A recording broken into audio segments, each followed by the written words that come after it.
একজনের মন্তব্য থেকে রাতে হাঁটতে হাঁটতে এই ভিডিওটি বানাচ্ছি। 1 মিনিটের মধ্যে সমাপ্ত করার চেষ্টা করব।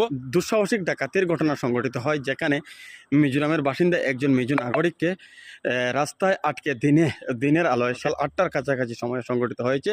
সেখানে সেই মিজো নাগরিকের কাছ থেকে অন্তত 13 লক্ষ টাকা লুটে নিয়েছে ডাকাত দল। যে ঘটনাটি ইতিমধ্যে আলোড়ন সৃষ্টি করেছে। এখানে একজন মন্তব্য করেছেন, আমি ভিডিও শুরুতে উল্লেখ করেছিলাম যে ব্যবসা বাণিজ্যের প্রাণকেন্দ্র সেই ভাগাবাজার। সেখানে মন্তব্য করেছেন ভাগাবাজার ব্যবসা বাণিজ্যের প্রাণকেন্দ্র নয়, অসামাজিক কার্যক্রমের জন্য প্রসিদ্ধ। তাটি একবারে ফেলে দেওয়া যায় না, কেননা আমরা দেখি এক সময়ের মানে ব্যবসা বাণিজ্যের প্রাণকেন্দ্র যেটা ভাগাবাজার, সেখানে আজ আর নিরাপদ নয়। দিনে দুপুরে যদি সড়কের উপর গাড়ি আটকে 13 লক্ষ টাকা লুট হয়ে যায়, সেখানে জায়গাটিকে নিরাপদ ভাবা কিন্তু সেটা একটা চিন্তার কারণ আমি উল্লেখ করব।